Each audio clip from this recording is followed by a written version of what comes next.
नमस्कार मित्रों, मैं कृष्ण कुमार शर्मा अपने YouTube चैनल अभिनव केमिस्ट्री पॉइंट में आपका स्वागत करता हूं।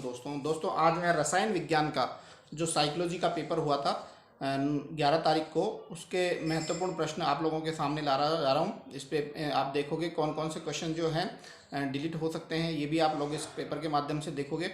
और आगामी जो परीक्षाएं हैं उनके लिए जो तैयारी कर रहे हैं उन लोगों के लिए भी ये प्रश्न पत्र जो है बड़ा महत्वपूर्ण होगा। तो दोस्तों चलते हैं पहला क्वेश्चन की ओर। पहला क्वेश्चन है, निम्नलिखित में से कौन सा अधिगम सीख निगमित का नियम थॉर्नडाइक के द्वारा प्रतिपादित नहीं किया था। तो देखो, अभ्यास का नियम भी किया था उन्होंने, प्रभाव का नियम भी किया था और तत्परता का नियम भी किया था, लेकिन अनुक्रिया का नियम उन्होंने नहीं दिया था। तो दोस्तों इसका जो आंसर होगा हमारा जो है 3 नंबर का ऑप्शन इसका राइट आंसर हो जाएगा। अगले क्वेश्चन की ओर चलते हैं। निम्नलिखित में से कौन सी बुद्धि की विमा जेपी गिलफोर्ड के द्वारा दी गई थी। तो देखो दोस्तों, मैं आपको जेपी गिलफोर्ड का जो मैं आपको COP से याद रखो आप इसको। C यानी तो होता है कंटेंट्स, और O का मतलब होता है ऑपरेशन, और P का मतलब होता है प्रोडक्ट। तो प्रोडक्ट भी है, कंटेंट भी है, सक्रिया मतलब ऑपरेशन। तो D 2 ऑप्शन इसका जो है बिल्कुल सही आंसर हो जाएगा। तो इसका 2 नंबर का आंसर जो है मित्रों बिल्कुल सही होगा। नेक्स्ट क्वेश्चन चलते हैं। निम्नलिखित में किस मनोविज्ञान ने बहुबुद्धि का सिद्धांत दिया था। कौन सा ऐसा मैं जिन्हें तो बहुबुद्धि का सिद्धांत आप लोगों को पता है दोस्तों। बहुबुद्धि का सिद्धांत जो है गार्डनर ने दिया था। अगले क्वेश्चन की तरफ चलते हैं हम लोग। यह विश्वास की बुद्धि एक सामान्य मानसिक योग्यता है, निम्नलिखित किस मनोविज्ञान के कार्य का परिणाम है। तो ये हमारे मित्रों स्पीयरमैन के जो है परिणामों का था ये नतीजा। अगले क्वेश्चन के चलते हैं। वाइगोत्स्की के अनुसार निम्नलिखित कौन सा उपकरण एक व्यक्ति के संज्ञानात्मक विकास में सहायता प्रदान करता है। तो इसका आंसर जो होगा वो होगा सामाजिक एवं सांस्कृतिक उपकरण होगा। नेक्स्ट क्वेश्चन की ओर चलते हैं। निम्न में से कौन सा शब्द शिक्षण अधिगम प्रक्रिया में कंप्यूटर के अनुप्रयोग को प्रदर्शित करता है। तो इसका आंसर दोस्तों कंप्यूटर कार्य प्रणाली जो है इसका आंसर होगा। नेक्स्ट क्वेश्चन की ओर चलते हैं। ये क्वेश्चन हो गया। नेक्स्ट क्वेश्चन पेज पे चलते हैं।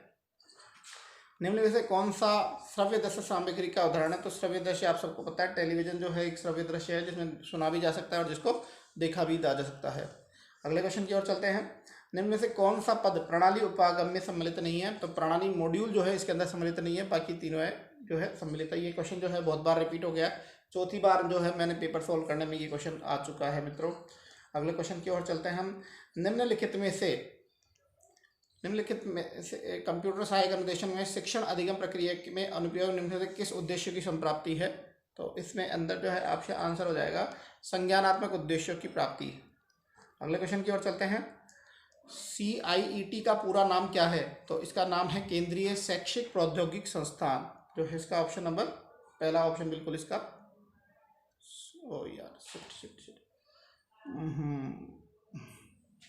पहला ऑप्शन इसका बिल्कुल सही हो जाएगा मित्रों। थोड़ा सा बटन गलत दबने की वजह से।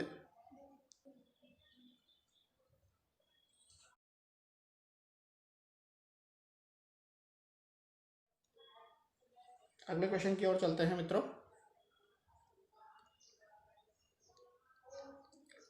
शिक्षा के 3 केंद्र बिंदु कौन कौन से हैं। तो शिक्षा के 3 केंद्र बिंदु जो हैं शिक्षार्थी, शिक्षक और विषय वस्तु जो है इसका अवसर होगा। तो इसका ऑप्शन जो हो जाएगा हमारे पास में D वाला ऑप्शन इसका राइट आंसर हो जाएगा। शिक्षार्थी, शिक्षा और विषय वस्तु। अगले क्वेश्चन की चलता है। रेखीय अभिक्रमित अनुदेशन निम्नलिखित किसके विचारों पर आधारित है। तो रेखीय जो है स्किनर के विचारों पर आधारित है मित्रों। तो अगले क्वेश्चन की ओर चलते हैं। निम्न में से कौन सा एक निर्माणवाद का उपागम है।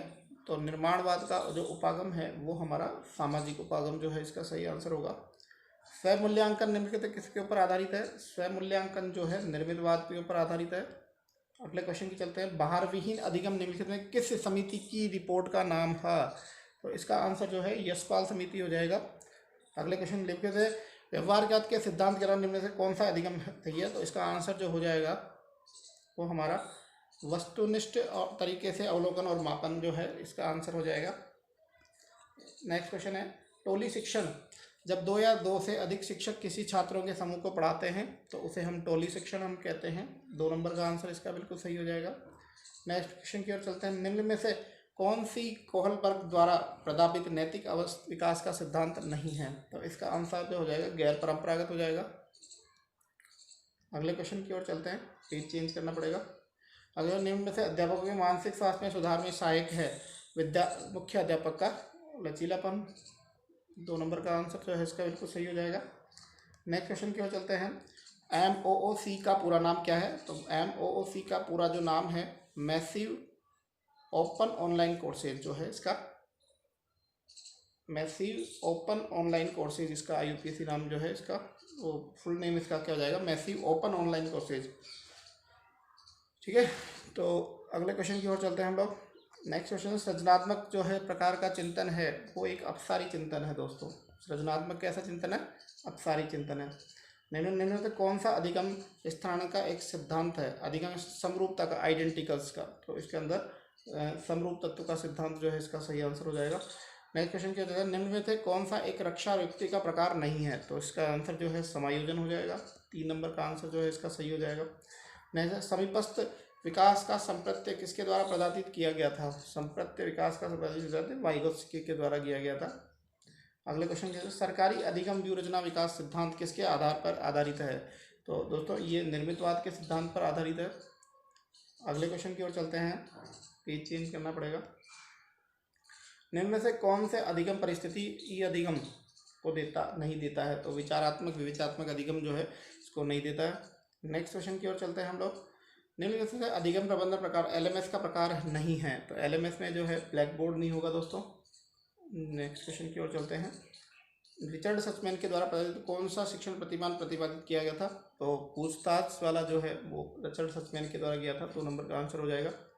अगला क्वेश्चन में है, निम्न में से अशाब्दिक संप्रेषण का प्रकार है। अशाब्दिक जिसमें शब्दों का उपयोग नहीं हो। मौखिक संप्रेषण शाब्दिक होता है, लिखित भी शाब्दिक होता है, टेलीफोन का संप्रेषण भी शाब्दिक होता है, लेकिन संकेतात्मक कूट भाषा के द्वारा जो दिया जाता है, संकेत जो होते हैं इनमें शब्द नहीं होते हैं, अशब्द होते हैं, तो संकेतात्मक जो है वो इसके अंदर आंसर हो जाएगा।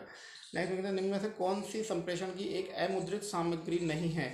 तो टेलीविज़न जो है अमुद्रित है, कंप्यूटर अमुद्रित है, वीडियो अमुद्रित है, लेकिन समाचार पत्र जो है वो हमारे मुद्रित होते हैं जिनको प्रिंट किया जाता है।